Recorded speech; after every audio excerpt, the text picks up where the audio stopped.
Esta es la palabra de fe que predicamos, que si confesares con tu boca que Jesús es el Señor y creyeres en tu corazón que Dios le levantó de los muertos, serás salvo.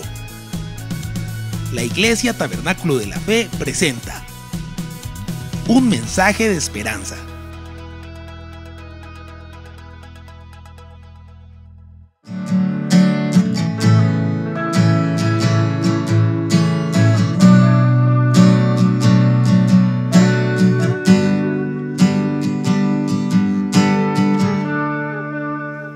Entonces, hermanos míos, voy a comenzar el tema ¿qué pasó en la cruz? ¿Y por qué vamos a hablar de la cruz hoy en día?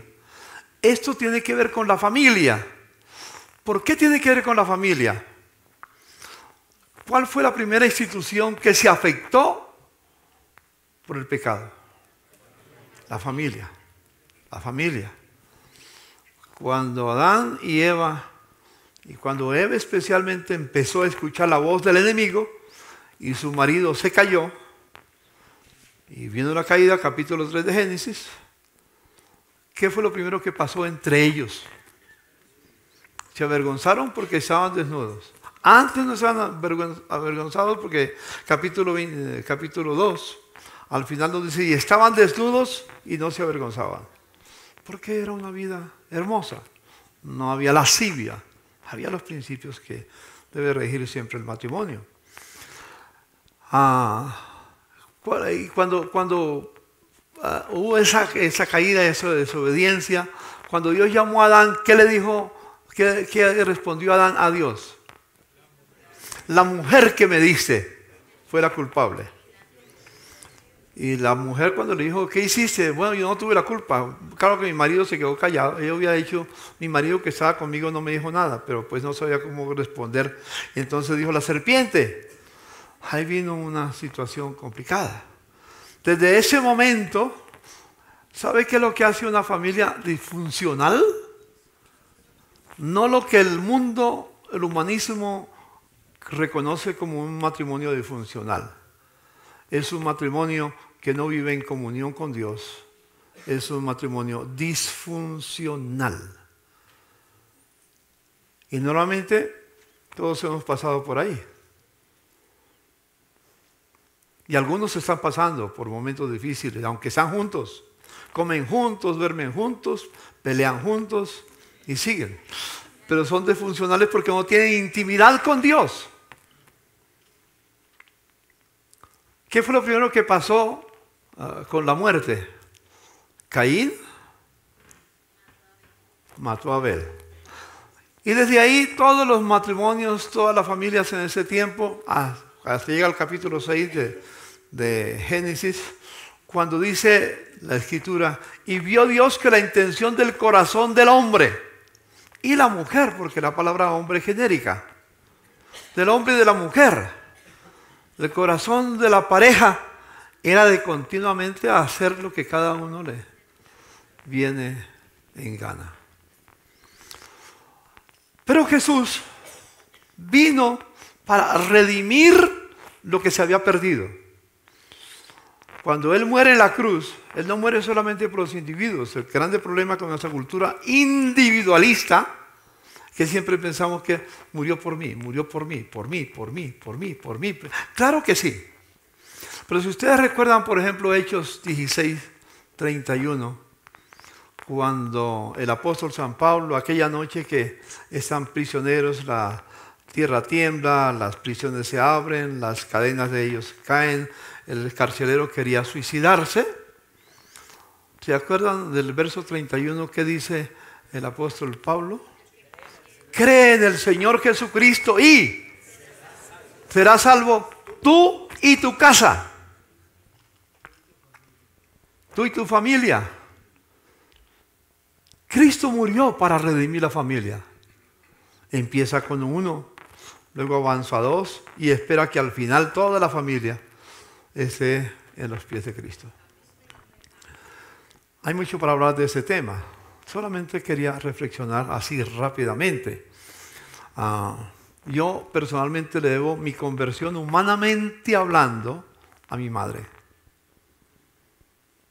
cuando yo más lejos estaba, ella oraba por mí. Y recuerdo que cuando me casé, el día que me casé, con Mechas allá en la iglesia del barrio Santander, el 25 de junio. Anótenlo, ponlo para que me envíe una notica, ¿no? Así que 25 de junio cumplimos 63 años de casado. Y resulta que cuando mi madre ella era evangélica, pentecostal, y hacía tiempos que no había vuelto a la iglesia católica por todo lo de la violencia. Y yo quería ver qué cara hacía mi mamá después de tantos años, como protestante, como evangélica, como pentecostal. ¿Qué cara hacía allá de rodillas en la iglesia católica? Ella se arrodilló, pero a orar. Mientras que yo vi que ella estaba arrodillada al pie mío, las lágrimas fluyeron por sus ojos, corrieron por sus mejillas. Y cuando terminó el matrimonio, mi madre se va y me abraza. Y abrazó a mi esposa, a Mechas la abrazó. Y dijo: hijos, le doy gracias a Dios porque ustedes son para Cristo. Yo sabía lo que eso significaba. Yo le dije: mamá, no sé por qué me dices eso en ese momento. Sabes que mi esposa es católica y no piensa en nada en lo que es su religión. Y a mí no me importa la religión, me casé por la que dice católica, por algo de su familia, no porque a mí me interesara, solamente por cumplir un aspecto social de la familia nada más. Ya me dijo: hijo, no importa lo que tú digas, pero yo oré para que Dios te diera la mujer con la cual vas a servir al Señor. Porque el Señor dice: cree en el Señor Jesucristo y serás salvo tú y toda tu casa.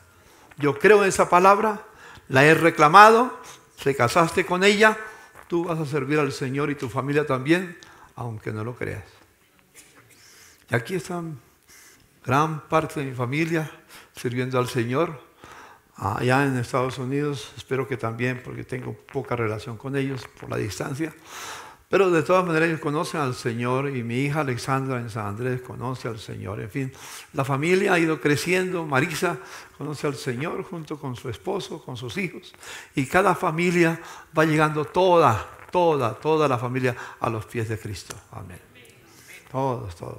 Así que si tú eres cristiano, redimido por la sangre de Jesucristo, y no tienes alguien de la familia que todavía no da, no dejes de orar por ello. Le he dicho a mi hermana: ora por tu hija.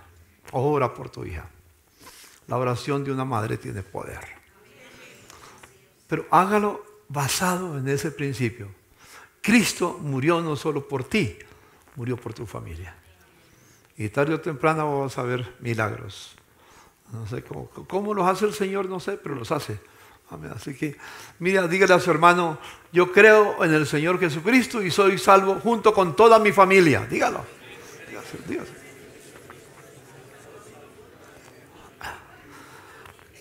¿Y por qué somos salvos? Porque Cristo murió en la cruz del Calvario. Imaginémonos por un momento, ya se ha mencionado, pero voy a tomar algo otra vez. Vamos a pensar que tenemos la posibilidad de subirnos a la máquina del tiempo y podemos ir hacia el futuro o hacia el pasado. Entonces aquí está la máquina del tiempo y vamos al pasado. Y programamos la máquina y vamos 3000 años antes de la fecha de hoy. 3000 años atrás. O sea, 1000 años antes de la muerte de Cristo. Y llegamos allá y encontramos, es una aldea pequeña, muy especial, se llama Jerusalén. Y vemos que unas personas van al sitio para adorar a Dios, que es una tienda, porque el templo no estaba construido todavía. El templo lo construye Salomón después, el hijo de David. Fue David quien trajo el arca del pacto de la casa de Obed-edom. Y la puso en una tienda, y en esa tienda consiguió cantantes, consiguió músicos, consiguió un ejército de alabanza, dijéramos, para adorar a Dios. ¿Y sabe qué se hacía principalmente en ese lugar? No se podía hacer sacrificios porque no había templo. Era una tienda. ¿Sabe? Lo único que hacían era llegar a ese sitio para darle gracias a Dios y alabarle. Los salmos son llamados el equinario del pueblo de Dios antes del templo y después del templo también. Cantaban los salmos. Todo salmo era cantado. Imagínense que iba la gente para alabar a Dios y aparece alguien muy especial, muy sencillo, muy humilde, muy tranquilo, y descubres que es el rey de Israel. Y ese rey se llama David. Y David entra, me imagino, eso no lo dice la Biblia, es mi imaginación. No me pidan un texto bíblico porque solamente lo puede percibir por lógica de lo que leemos. Toma el arpa y ungido por el Espíritu Santo comienza a cantar. Y ese salmo es un salmo mesiánico. Tiene una reflexión de lo que va a pasar 2000 años más tarde. Y comienza: Dios mío, ¿por qué me has desamparado? ¿Se acuerda quién dijo eso? Yo sé que muchos de ustedes lo dicen y yo también lo he dicho. Cuando pasamos por pruebas y oramos y no hay respuesta, nos quedamos, le preguntamos al Señor: Señor, ¿y por qué no me respondes? He tenido reuniones con muchos de ustedes, charlas con muchos de ustedes. Me dicen: pastor, ya estoy cansado de pedir al Señor y no me contesta. ¿Qué hago? Bueno, seguro que David estaba pasando por momentos difíciles, pero no se refería tanto a lo de él, sino a lo que él podía percibir hacia el futuro, lo que iba a pasar. Mire, por ejemplo, el verso 16 de ese capítulo dice: me horadaron las manos y los pies. ¿A quién le horadaron las manos y los pies? A Jesús.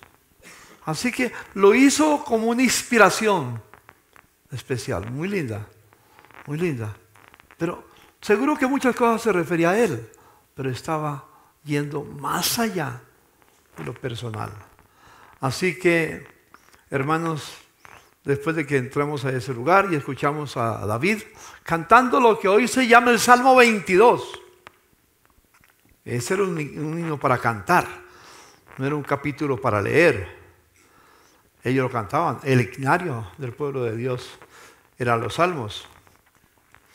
Y nos regresamos 1000 años. Regresamos y llegamos al año 2000. Y llegamos a un sitio especial que se llama Jerusalén. Otra vez Jerusalén. Y en un lugar que se llama el Monte de la Calavera, estaban crucificando a un hombre con 2 bandidos más a su lado. Y hay toda una situación. Bueno, a eso se refiere el Salmo 22.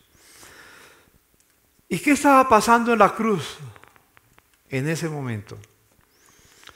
He hablado con ustedes varias veces que los judíos tenían en su momento, vamos a mirar, miremos por ejemplo, en Lucas 22, 39 al 46, después de que el Señor estaba con sus discípulos, las últimas horas, se fue con ellos, terminó, les dio la cena, les enseñó especialmente capítulos 13, 14, 15, 16 y 17 de San Juan.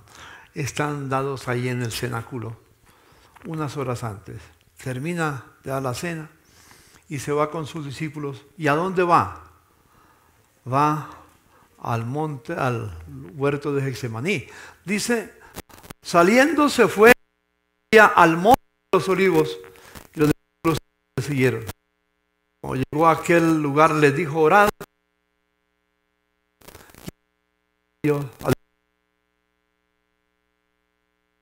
oró. Si quieres, pasa, no se haga mi voluntad sino la tuya. Y se le apareció un ángel del cielo para fortalecerlo.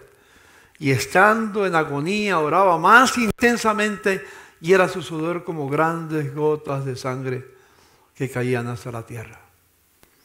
Cuando se levantó de la oración y vino a sus discípulos, los halló durmiendo a causa. Y les dijo: dormís, levantaos y orad.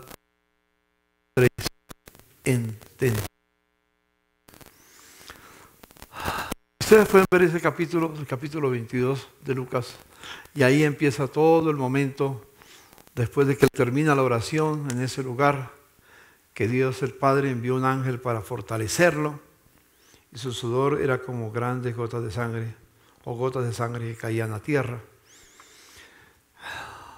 Se reúne con sus discípulos y dice: levantad porque el que me entrega ya viene.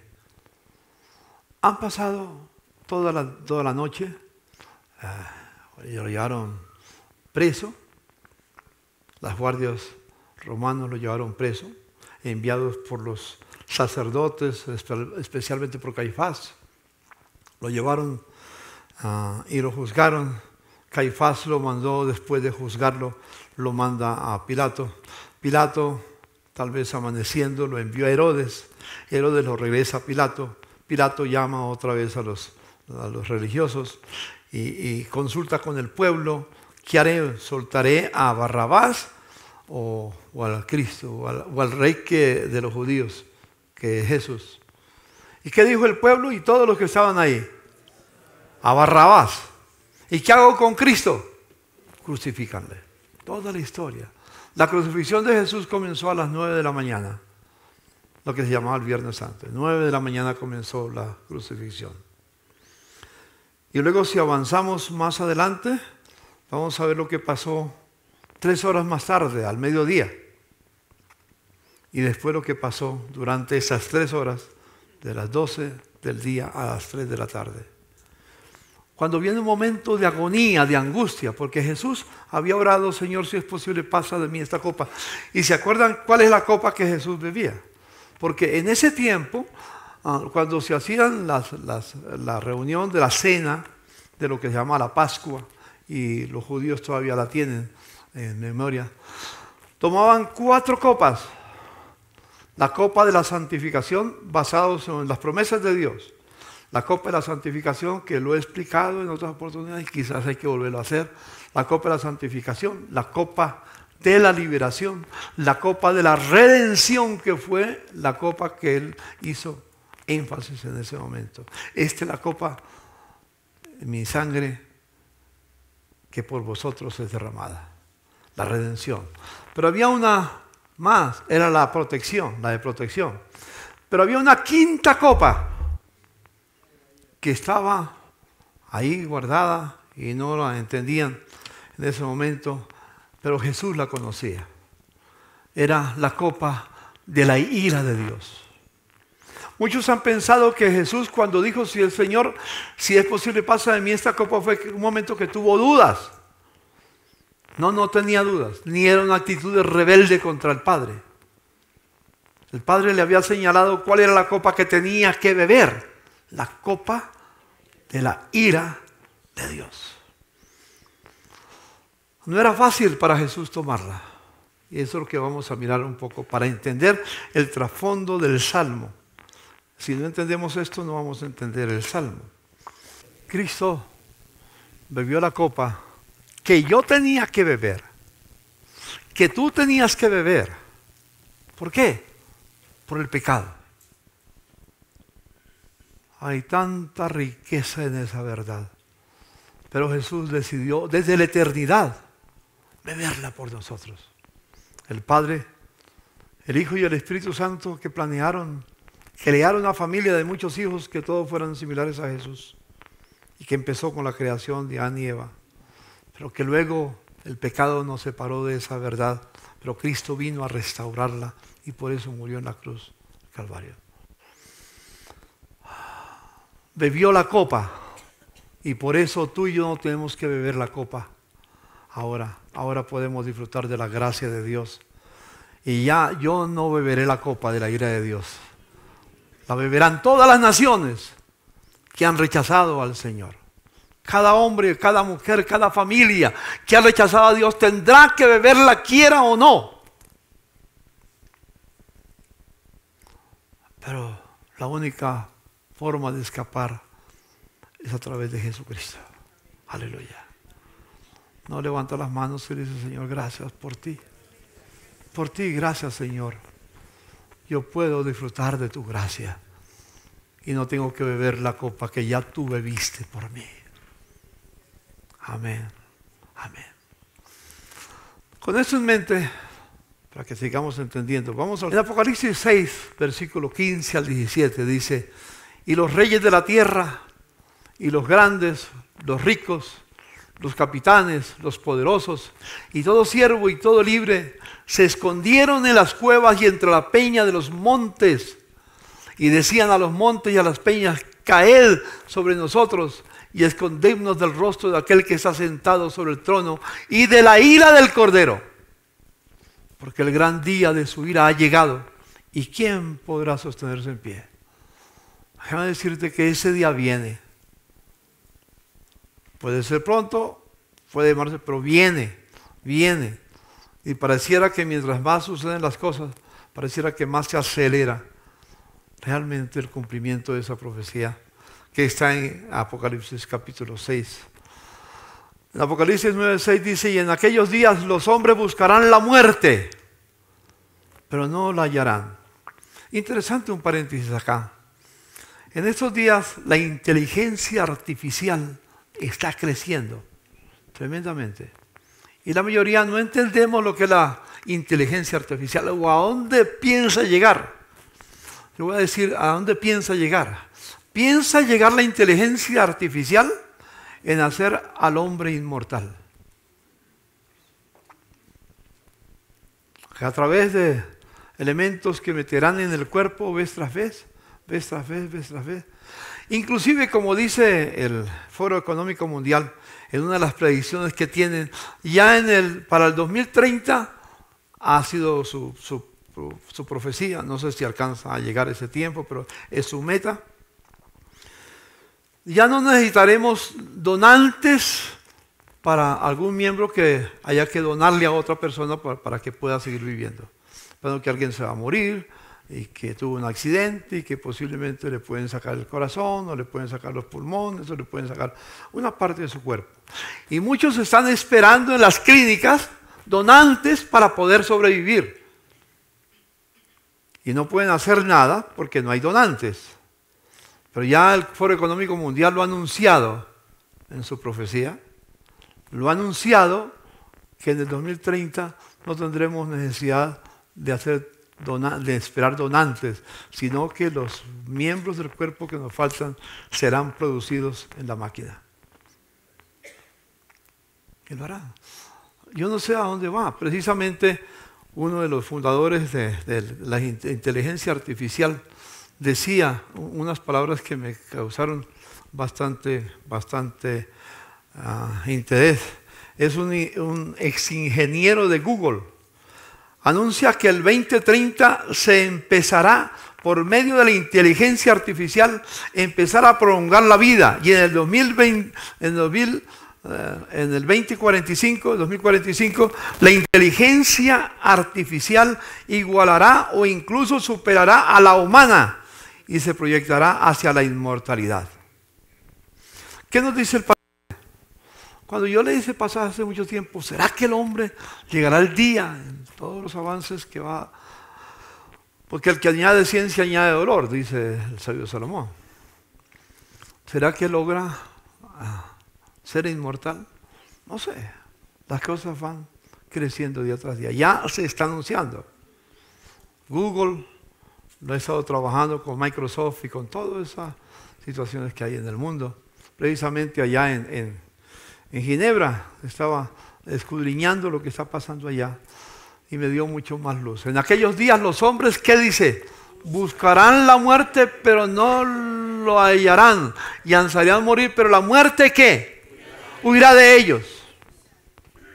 ¿Por qué quieren huir? Porque saben que viene la ira del Cordero y que nadie puede escapar.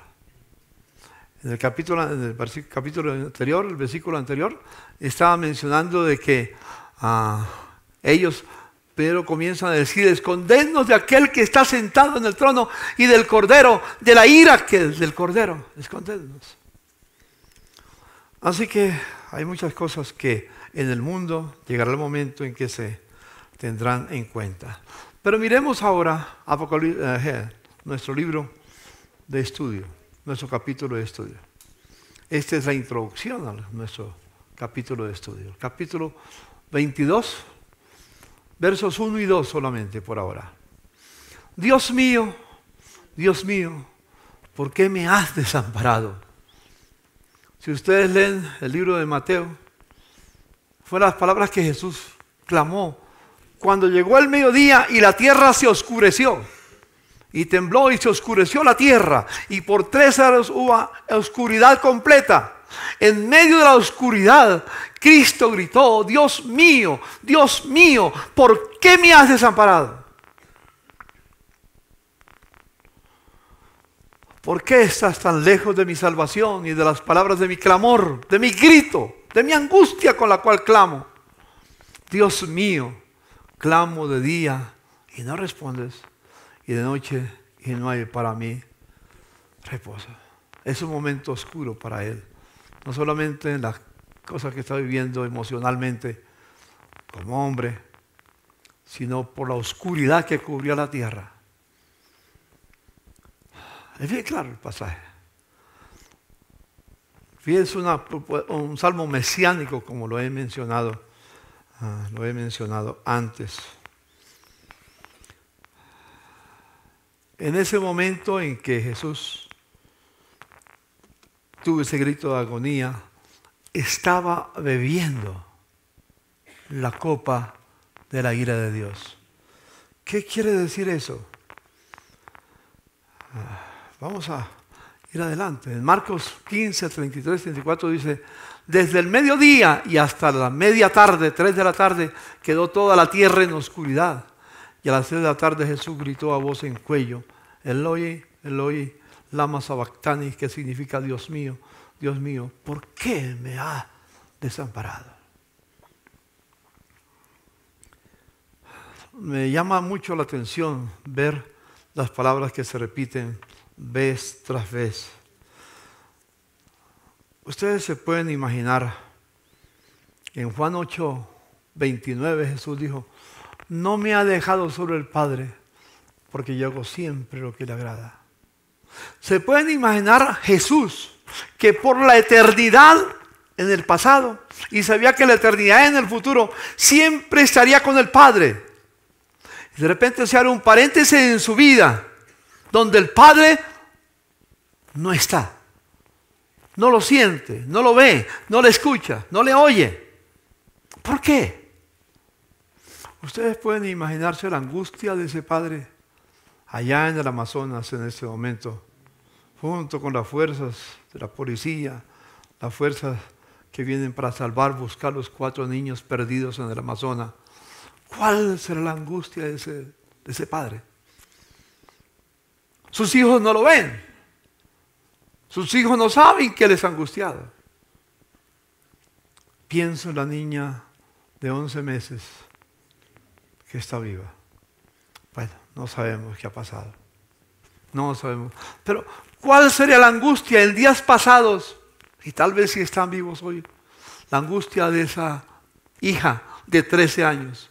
Y de sus hermanos gritando: papá, ¿por qué no vienes a salvarnos? Y ellos no entienden la situación. No saben que no pueden penetrar fácilmente la selva. Muy complicado. Pueden imaginarse la angustia de esa hija, de esos hijos. Esto no es algo que aparece ahorita por casualidad. La verdad es una realidad que está viviendo una familia y toda la nación. Y en gran parte del mundo estamos expectantes y orando para que Dios tenga misericordia. No sabemos lo que va a pasar. pero por lo menos sí nos ilustra la angustia que Jesús tenía después de estar toda la eternidad en el pasado. Y cuando llegó al vientre de la madre, el Padre estuvo con él todo el tiempo, durante sus 33 años y medio de vida aquí en la tierra. El Padre estuvo con el Hijo siempre. Y por primera vez en la historia de Jesús, en la experiencia de Jesús, el Padre no está con él y lo ha abandonado.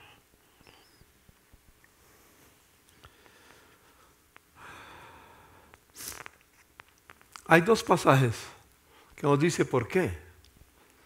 En 1 de Pedro 2:24 dice, hablando de Jesús, quien llevó él mismo nuestros pecados en su cuerpo, sobre el madero, en la cruz, para que nosotros, estando muertos a los pecados, vivamos a la justicia, y por cuya herida nosotros fuimos curados.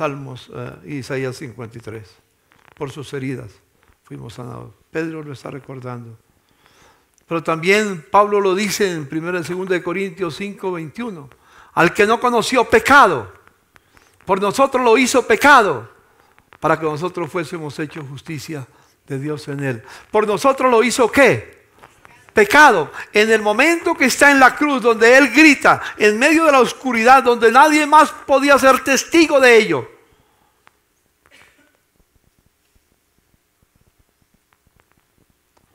Jesús grita. Es el momento en que el Padre le da la copa para beber. ¿Por qué? Bebe la copa porque la bebe en lugar de que tú y yo la bebiéramos. Yo debía de beberla. Ya no tendré que beberla porque Jesús la bebió por mí. Tú tendrás que beberla porque Jesús la bebió por ti. Dale gracias a Dios que la bebió. Es incomprensible tu amor, Señor. Y todo eso lo hizo por amor. De tal manera amó Dios al mundo. Te amó a ti, me amó a mí, que dio a su Hijo unigénito, que entregó a su Hijo unigénito, para que todo aquel que en Él crea no se pierda.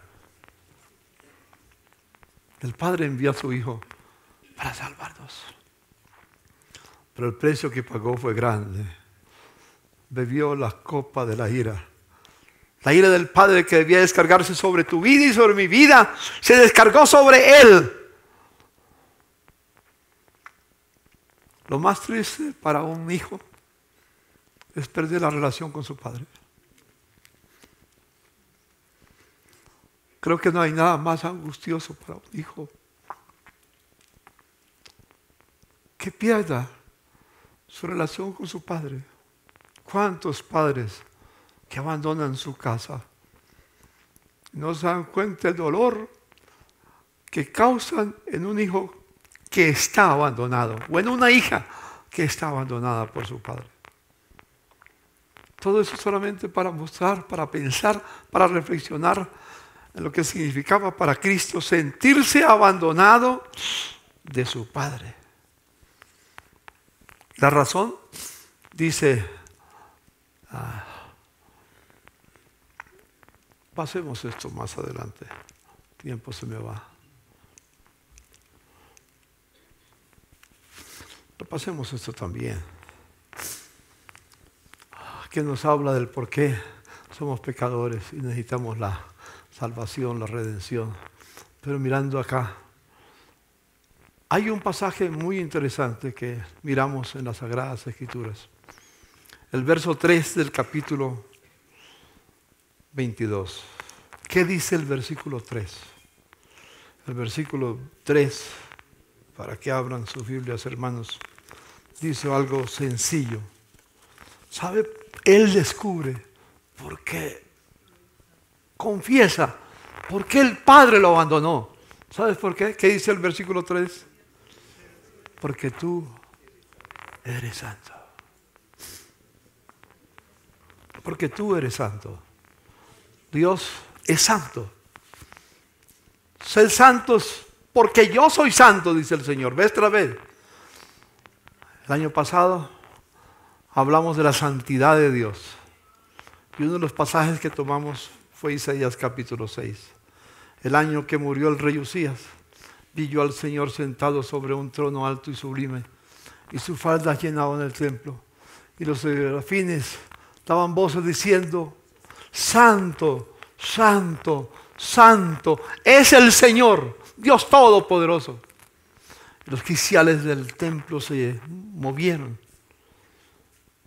Y luego dice, cuando él se confrontó con la santidad de Dios, cuando Isaías se confrontó con la santidad de Dios, dijo: ¡ay de mí! Que soy hombre de labios inmundos, que teniendo labios inmundos habita en esa tierra, y han visto mis ojos al Señor Jehová. Dios es santo.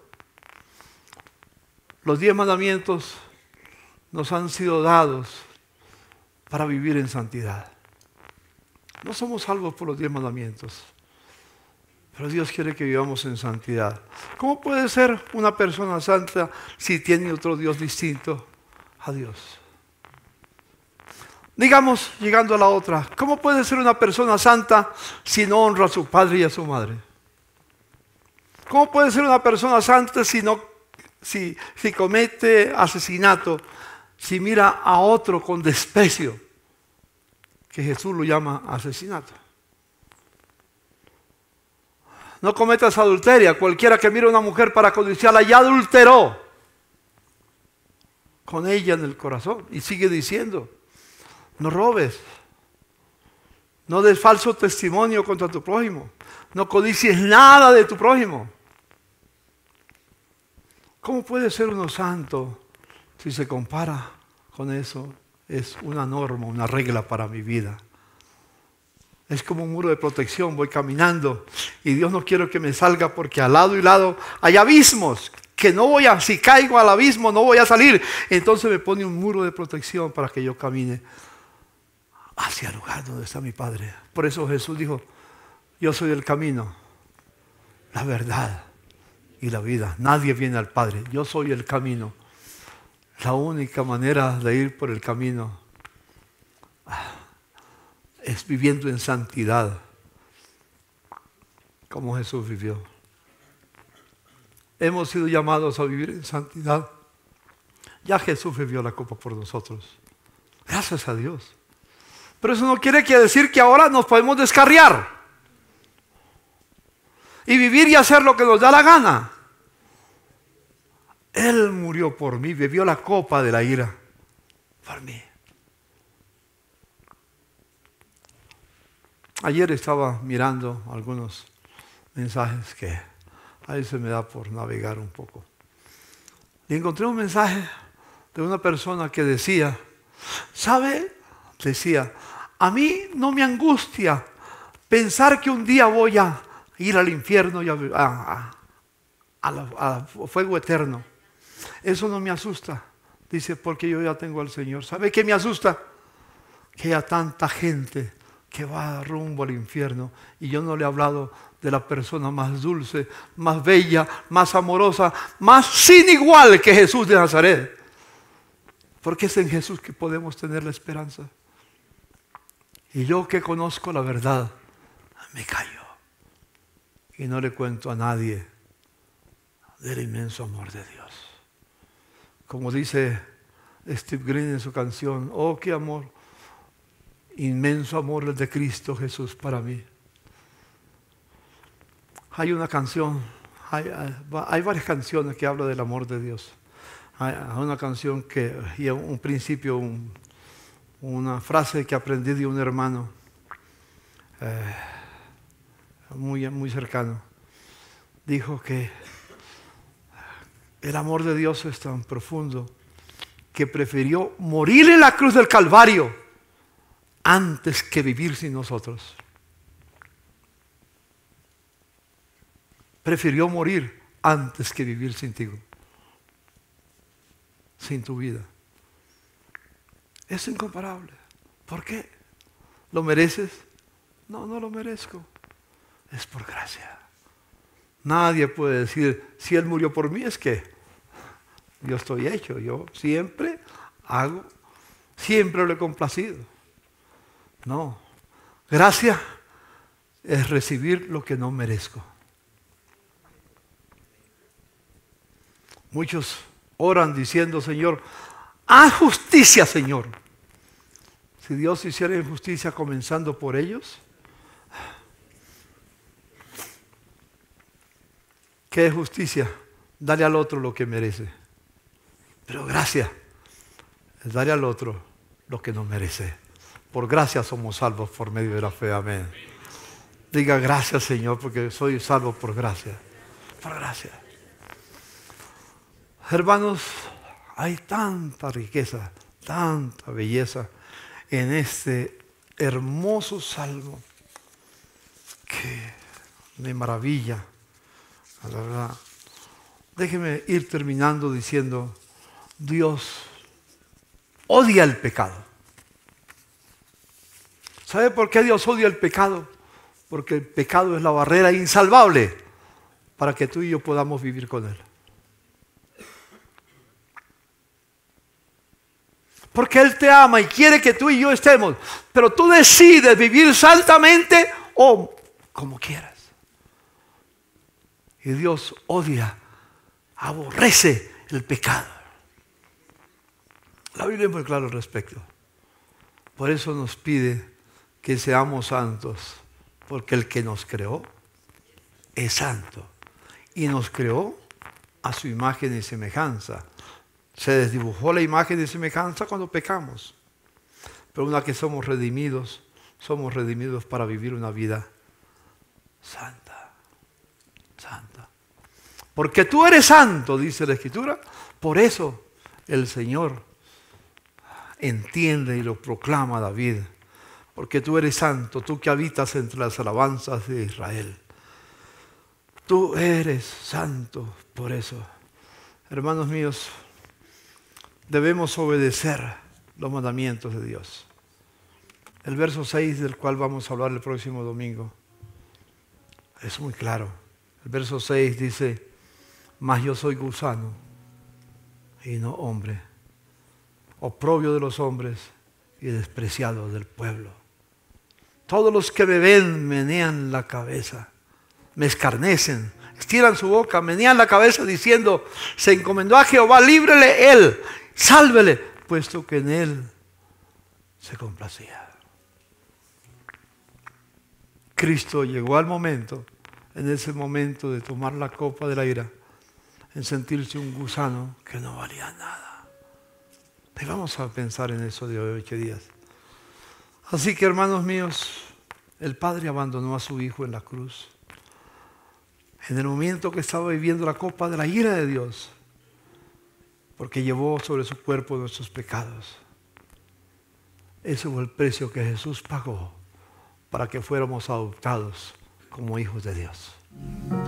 Termino con esta expresión, ya lo mencioné ahorita. De tal manera amó Dios al mundo que dio a su Hijo. La venida de Cristo a la tierra, se hizo hombre, se encarnó en el vientre de una mujer, María, para vivir entre nosotros. Ahí en su vientre, van a leer el Salmo 22 otra vez. El Padre lo cuidó. Sí, lo cuidó. Te cuidó a ti y me cuidó a mí. Y la segunda señal del amor de Dios fue la cruz. ¿Sabe qué sostuvo a Jesús en la cruz? No fueron los clavos, fue su amor. Como él había dicho antes, puedo pedir legiones de ángeles para que vengan en mi rescate y el Padre la enviaría, pero prefiero beber la cruz, la copa. A Jesús lo sostuvo en la cruz el amor por ti, el amor por mí. Inclinen su rostro, hermanos. Digámosle, Señor, gracias. Gracias. Tremendo amor, profundo amor el de Cristo Jesús para mí. No lo puedo entender, pero Él me ama. No lo comprendo, pero Él me cuidará. Todo mi ser se llena de Él, porque tremendo, inmenso y profundo es su amor. Cristo murió por ti. Murió por mí. El Tabernáculo de la Fe presentó un mensaje de esperanza.